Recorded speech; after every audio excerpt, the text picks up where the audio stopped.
Setelahnya, beralih dari pertemuan perdana antara Shadow dan An Yu, kita kemudian berpindah, memperlihatkan sebuah gedung apartemen di dunia nyata. Di sana, salah satu gadis kurus, yang merupakan fans wanita Song Fei, nampak kesal di depan HP-nya, sembari mengomentari pengumuman, yang baru saja selesai ia baca dari game God Forsaken. Ia dengan wajah pucat bertanya kepada gadis yang lain, perihal apakah mereka sudah lihat, tentang pengumuman resmi yang dikeluarkan itu. Yang menyebutkan, jika jangka hidup yang pemain miliki dalam game God Forsaken habis, maka di dunia nyata, tubuh pemain juga ikutan mati. Mendengar ini, gadis pemanah yang juga berada di barisan mereka, tentunya terkejut dan panik, menanyakan kalau bukankah ini, hanyalah sebuah game belaka. Ia mulai mengkhawatirkan hidupnya, karena ia di dalam game, telah menyerahkan seluruh jangka hidupnya yang dapat diperdagangkan, kepada opa Song Fei yang ia cintai. Dan beberapa gadis lainnya, juga nampak menyesali perbuatannya, karena malah merugikan diri mereka sendiri. Bahkan, seorang gadis berambut hitam di antara mereka, nampak berteriak histeris, ketika menyadari bahwa jangka hidup miliknya, hanya tinggal beberapa tahun lagi. Dan karena sebelumnya ia juga banyak membantai pemain lain, maka akibatnya, ia memiliki status dari sistem, sebagai player killer. Dan jika ia mati satu kali, maka itu akan sama saja, dengan kehilangan 2 kali jangka hidup yang ia miliki. Karena hal itu, gadis berambut hitam ini, harus semakin waspada dari sebelumnya. Sementara itu, gadis dengan rambut coklat muda, juga tidak luput dari rasa panik tersebut. Ia bahkan menolak percaya, bahwa tidak mungkin, kalau dirinya bisa menjatuhkan banyak jangka hidup yang dapat diperdagangkan, setelah ia mati sebanyak 3 kali.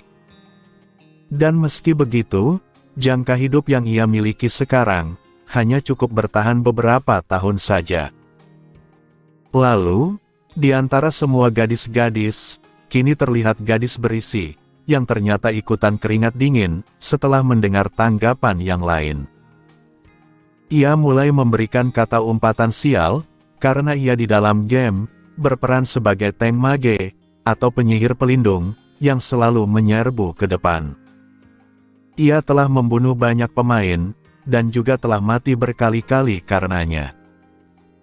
Dan yang lebih mengkhawatirkan, gadis berisi ini mengaku, kalau sekarang, ia hanya mempunyai jangka hidup 1 hari, untuk bisa digunakan saat ini. Dan jika jangka hidup telah mencapai angka 0, maka dapat dipastikan, pemain tersebut akan mati di dunia nyata. Setelah membaca pengumumannya secara langsung, ia kini berusaha menolak percaya, menuduh pengumuman itu tidak benar. Ia tidak percaya, apa yang ia tanam dalam game, akan ia tuai di dunia nyata. Namun, belum berselang lama saat mereka memperdebatkan hal ini, gadis berisi tiba-tiba bingung, saat mendapatkan notifikasi, bahwa opa Song Fei, telah membeli jangka hidup tambahan. Sadar akan hal ini, ia sempat memuji Song Fei bertindak bagus, berharap akan mencari Song Fei sebentar, dan memohon pertolongan untuk ditambahkan jangka hidupnya. Gadis berisi ini yakin, kalau Song Fei pasti akan bermurah hati, membagikan sisa jangka hidupnya kepada dirinya. Dan tanpa membuang banyak waktu, gadis berisi dengan semangat melepas semua pakaiannya, dan berniat berdandan cantik, dengan menggunakan kostum pemandu sorak Song Fei, dari ujung kepala hingga ujung kakinya. Dan ia semakin bersemangat, ketika melihat ada bra anti tembus, super tipis terbaru yang ia dapatkan dari Song Fei. Kini, setelah berdandan cukup lama, ia akhirnya keluar dari apartemennya, berjalan menyusuri kota, dengan pakaian merah menyala. Diikat kepalanya terdapat tulisan Song Fei, dan di bagian kedua melonnya, terdapat wajah Song Fei yang sangat sigma. Dengan suasana hati yang baik, ia bersenandung memanggil opa Song Fei, menyatakan dirinya akan datang. Lalu, setelah memperlihatkan kegiatan para gadis setelah membaca pengumuman, kita kemudian berpindah ke apartemen King Feng, memperlihatkan kondisi Xiaoyu. Xiaoyu, yang baru saja bangun di dunia nyata, yang sebelumnya dari game, menyadari dirinya masih merasa agak linglung, setelah lama tidak menggerakkan tubuh aslinya. Dan saat Xiaoyu mengecek HP-nya, ia nampak terpanah, saat mendapati bahwa nilai tukar jangka hidup, sekarang lebih menjanjikan dari sebelumnya. Satu hari yang pemain miliki, bisa dijual sekitar 15.000 yuan di dunia nyata. Dan sekarang, karena Xiaoyu mempunyai 200 hari jangka hidup, maka bisa dikatakan, dirinya dapat menjadi seorang miliuner. Tapi tiba-tiba, setelah mendapat kabar baik, kabar buruk datang menghampiri. Xiaoyu nampak terbelalak, saat membaca obrolan gadis lain dalam grup, yang menyebutkan bahwa Bos Shadow telah membunuh Opa Song Fei.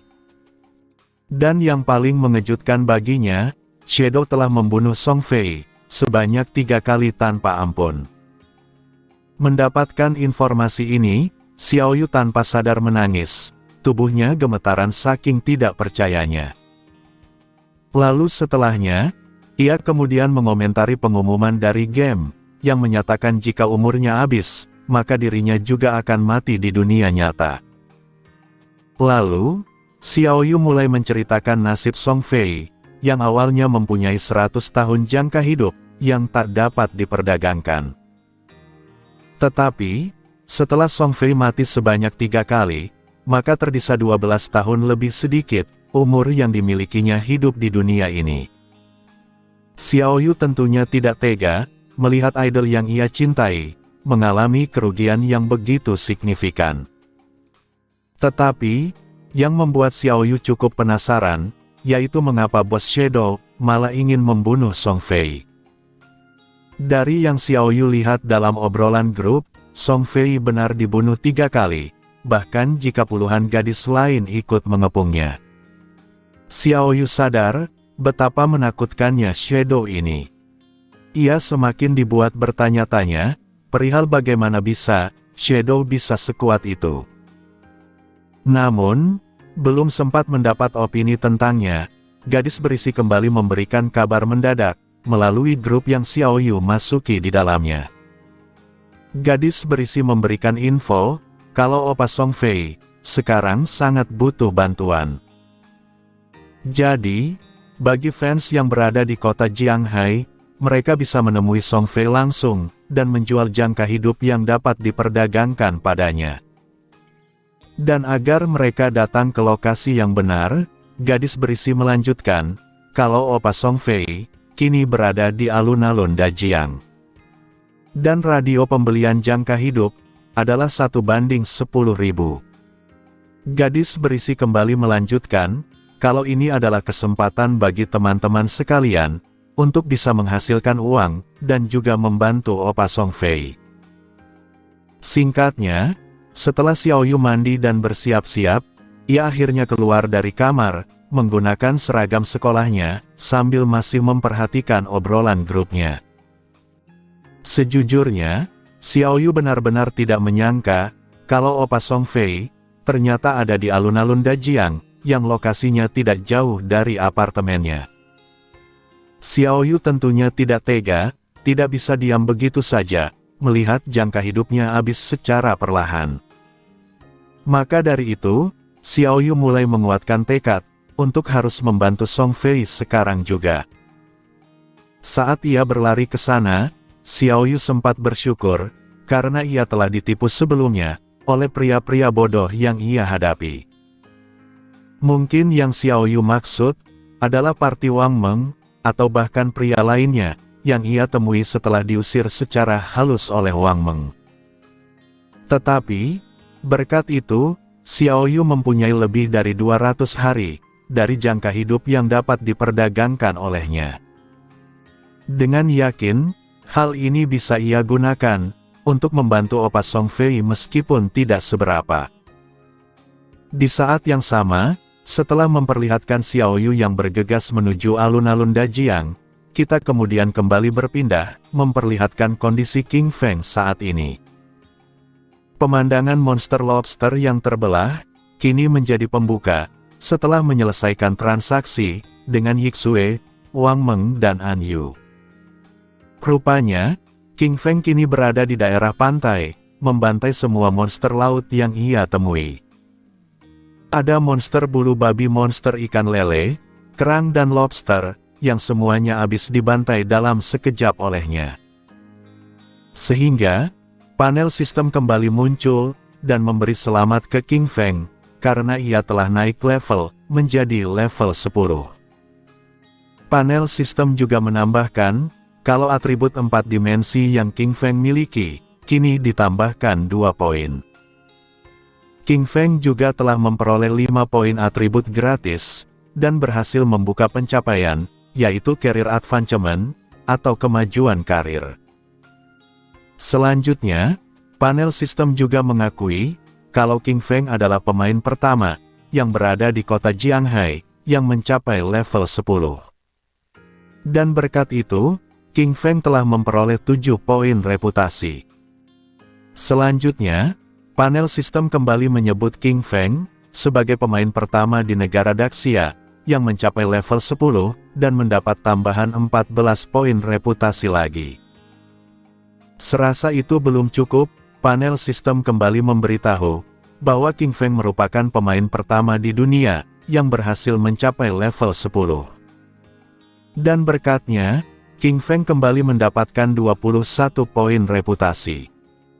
Lalu, saat ada 7 pemain dengan level 10 di kota Jianghai, maka fungsi teleportasi ke Gods Abandon Continent, atau Dewa Meninggalkan Benua, akan diaktifkan. Kini, pemberitahuan sistem mengenai Shadow, yang menjadi pemain pertama yang mencapai level 10, telah muncul di berbagai kota, dalam game God Forsaken. Dan panel sistem menyebutkan, bahwa ini adalah pengumuman global, semua pemain akan menyaksikannya.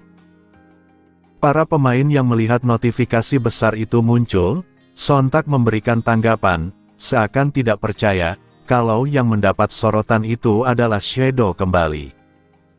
Sebelumnya, dia adalah pemain pertama, yang berhasil membunuh bos monster kelas emas. Sekarang, dia juga menjadi pemain pertama, yang mencapai level 10 di dunia. Mereka harus mengaku, kalau bos Shadow yang mereka kenal, kini menjadi sangat kuat. Dan seorang pemain juga mengabarkan, kalau sebelumnya ia sempat mendengar, kalau Shadow belum lama ini, telah membunuh pemain dengan nickname Bintang Kecil, beberapa kali secara beruntun. Pemain lain yang mendengar nick tersebut, menebak bahwa itu Song Fei, dan ia cukup senang, menyebut Song Fei pantas mendapatkannya. Beberapa pemain lainnya, yang berasal dari kota berbeda, ada yang nampak kesal, bahkan mengumpat kata sial. Dia bertanya, apakah benar, kalau Shadow ini sebenarnya berasal dari Daxia? Yang lain juga mengeluarkan kata umpatan yang sama, menyebut dirinya sebagai satu-satunya pemain, dengan profesi tersembunyi sebagai smith atau tukang besi. Dan sekarang, ia baru mencapai level 8, setelah berjuang cukup lama. Pemain ini bertanya-tanya, perihal ada apa dengan Shadow sebenarnya. Bahkan, pemain lain di negara itu, bertanya kepada semuanya, kalau di antara 1,5 miliar orang di negara ini, apakah tidak ada satupun yang bisa mengejar Shadow? Setelah memperlihatkan semua kehebohan yang terjadi, Shadow, yang menjadi bintang utamanya, nampak diam berdiri kaku, menatap tajam ke lautan yang luas. Panel sistem terus-menerus bermunculan, menyebut bahwa Shadow, telah mengonsumsi 13 poin evolusi, dan kini tersisa 0 poin. Sehingga, keterampilan awal miliknya, yang disebut Backstep, kini meningkat kelasnya, dari kelas Platinum ke kelas Geok. Efek pasif yang didapatkan, yaitu saat Shadow menyerang dari belakang, maka damage yang diberikan akan meningkat, sebesar 40–50%. King Feng, yang menyadari bahwa jangka hidup yang dapat diperdagangkan miliknya, yang telah mencapai lebih dari 7.000 hari, masih merasa belum cukup sama sekali. Kita kemudian diperlihatkan status Shadow, setelah semua proses yang ia lakukan. Kodenamnya adalah Shadow, pemilik profesi Shadow, yang merupakan profesi tersembunyi satu-satunya. Kini mencapai level 10, dengan jangka hidup yang tak dapat diperdagangkan sebanyak 1219 tahun, dan 128 hari. Sementara, untuk jangka hidup yang dapat diperdagangkan, berjumlah sebanyak 7.455 hari. Strength atau kekuatan sebesar 39 poin, Constitution atau pertahanan, sebesar 39 poin, Agility atau kecepatan, sebesar 111 poin, Spirit atau roh sebesar 41 poin, dan reputasi sebesar 47 poin. Setelah diperlihatkan status ini, Shadow kembali cerita, kalau seorang pemain ingin meninggalkan kota awal, maka pemain itu harus mengumpulkan 7 orang level 10, untuk membuka susunan teleportasi, ke tempat God's Abandoned Continent, atau tanah yang ditinggalkan dewa. Sementara, level tertinggi yang bisa dicapai oleh pemain pada umumnya, kini hanya mencapai level 7. Jadi, Shadow mau tidak mau, harus menunggu beberapa saat lagi, agar lokasi berikutnya bisa direalisasikan. Dan sambil menunggu saat itu tiba, Shadow akhirnya mendapat tujuan berikutnya, yang harus ia selesaikan terlebih dahulu di dunia nyata. Satu masalah, yang membuatnya harus lockout dari dalam game. Setelah memutuskan hal itu, tubuh Shadow tiba-tiba lenyap, seakan tertiup angin pantai. Sesaat kemudian, kita akhirnya kembali beralih, memperlihatkan King Feng dengan tubuh aslinya, yang nampak terbaring di kasur. Perlahan, ia membuka matanya, yang memancarkan nyala jingga yang keren. Setelah terbangun, panel sistem kemudian bertanya, apakah King Feng ingin menghabiskan jangka hidup yang dapat diperdagangkan miliknya, dan mengekstrak kemampuan tersebut, menjadi kenyataan di dunia nyata. King Feng mengiyakan dengan jawaban singkat. Sesaat kemudian, panel sistem mulai bekerja, memproses 5 hal yang akan diekstraksi oleh King Feng. Di antaranya ada profesi dan level, equipment atau perlengkapan, skill atau kemampuan, bloodline, atau garis darah, yang saat ini belum tersedia, dan divinity, atau keilahian, juga belum tersedia. Setelah semuanya siap, King Feng kemudian memberikan satu perintah, yaitu ekstrak profesi terlebih dahulu. Cahaya biru mulai menyelimutinya, lalu panel sistem kembali muncul, memberitahu bahwa King Feng telah menghabiskan 1000 hari jangka hidup yang dapat diperdagangkan, mengekstrak Shadow, satu-satunya profesi assassin tersembunyi. Dan ketika selesai, King Feng telah memperoleh profesi Shadow di dunia nyata, dan pasif profesional juga telah diberlakukan. Kekuatan King Feng meningkat, mendapat 3 poin, pertahanan sebanyak 3 poin, kecepatan sebanyak 8 poin, dan jiwa atau spirit, sebanyak 5 poin. Selanjutnya, King Feng memberikan perintah kedua, yaitu ekstraksi semuanya ke level 2. Panel sistem kembali muncul, mengonfirmasikan bahwa King Feng telah menghabiskan 1000 kali 2 atau 2000 hari jangka hidup, yang dapat diperdagangkan olehnya. Berkat itu, panel sistem kembali memproses, dan berhasil mengekstraknya segera.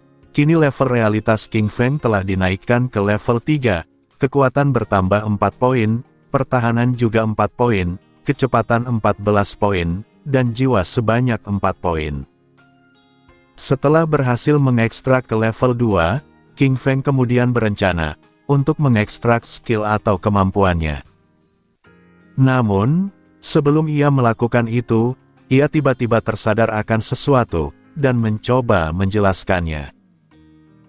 Jika dipikirkan secara logika, semakin tinggi tingkat skill yang dimiliki oleh pemain, maka akan semakin banyak jangka hidup yang dihabiskan untuk mengekstraknya ke dunia nyata. Dan bahkan dapat meningkat secara eksponensial, atau lebih besar seiring berjalannya waktu. Sejujurnya, King Feng tidak menyangka bahwa jangka hidup yang ia konsumsi saat mengekstraksi skill atau kemampuan, benar-benar dihitung berdasarkan tingkatan awal skillnya, alih-alih dihitung dari tingkat skill, setelah ia melakukan evolusi terhadap skillnya itu. Dan yang King Feng fokuskan utama, adalah skill Shadow Stealth, atau menghilang dalam bayangan. Skill ini, hanya memerlukan 900 hari jangka hidup yang dapat diperdagangkan, untuk bisa mengekstraknya ke tingkat dasar. Dan skill yang diekstraksi ini, di dalam game telah mencapai tingkat platinum. King Feng cukup terkejut melihat itu, dan mengaku sangat nyaman digunakan. Setelah mengonfirmasi ke sistem, panel sistem kembali muncul, memberitahu King Feng bahwa ia telah menghabiskan 900 hari jangka hidup yang dapat diperdagangkan, dan mengekstrak skill Shadow Stealth, langsung di kelas platinum. King Feng juga menghabiskan 2262 hari jangka hidup yang dapat diperdagangkan miliknya, dan berhasil mengekstrak skill berikutnya, yaitu Venom Dart, berhasil didapatkan di kelas Silver. Setelah dua skill itu berhasil diekstraksi, King Feng menyadari masih tersisa 1292 hari jangka hidup, dan tidak sesuatu yang lain yang bisa ia ekstraksi saat ini. Namun meski begitu, King Feng merasa ini adalah sesuatu yang bagus, untuk mengekstraksi Shadow Stealth kelas Platinum, dengan mengorbankan skill yang lebih rendah. Setelah semuanya selesai, King Feng kemudian menurunkan kedua tangannya, yang mengeluarkan aura gelap yang tipis. Lalu ia berkata dengan percaya diri, bahwa sekarang nilai fisik dasarnya, telah meningkat 2 kali lipat dari orang biasa punya, dan kecepatannya juga mencapai 32 poin, yang telah melampaui batas manusia pada umumnya. Dengan skill stealth tanpa batas miliknya, dan Venom Dart yang dapat ia lemparkan hingga jarak 14 meter, maka King Feng yakin, kalau dirinya pasti dapat menemukan kesempatan, untuk membunuh Song Fei bajingan itu. Sejenak, saat King Feng mengecek notifikasi HP-nya, ia terkejut melihat kabar, kalau Song Fei membeli jangka hidup dengan agresif. King Feng di sini sempat bertanya-tanya, apakah Song Fei berencana datang padanya, saat ia login kembali nanti. Saat melihat lokasinya saat ini, yaitu di alun-alun Dajiang, yang berjarak sekitar 7 atau 8 meter dari tempatnya, maka King Feng hanya membutuhkan waktu, lebih dari 10 menit saja, untuk bisa berlari ke sana. Namun sebelum ia mulai bergerak, HP-nya tiba-tiba bergetar, menandakan ada pesan masuk. Saat membacanya, itu adalah Hu Qibin, junior King Feng di perusahaan, yang selalu mengandalkan senior atau atasannya, untuk mendapatkan kekuasaan. Qibin mengirimkan pesan, bertanya ke King Feng, apakah dia kini sudah menumbuhkan sayap. Maksudnya, apakah King Feng mendapatkan tujuan hidup yang baru? Soalnya, King Feng selama beberapa hari ini, tidak menjawab teleponnya sama sekali. Qibin memberitahu, kalau nona muda mulai menyukainya, dan itu adalah berkah bagi King Feng. Dan kalau King Feng tidak berani kerjasama, maka King Feng diharapkan menelponnya kembali, atau Qibin akan melakukan hal yang buruk. Namun belum selesai pesannya terbaca keseluruhan, King Feng segera menyebutnya bodoh, dan memblokir nomor Qibin dengan santainya.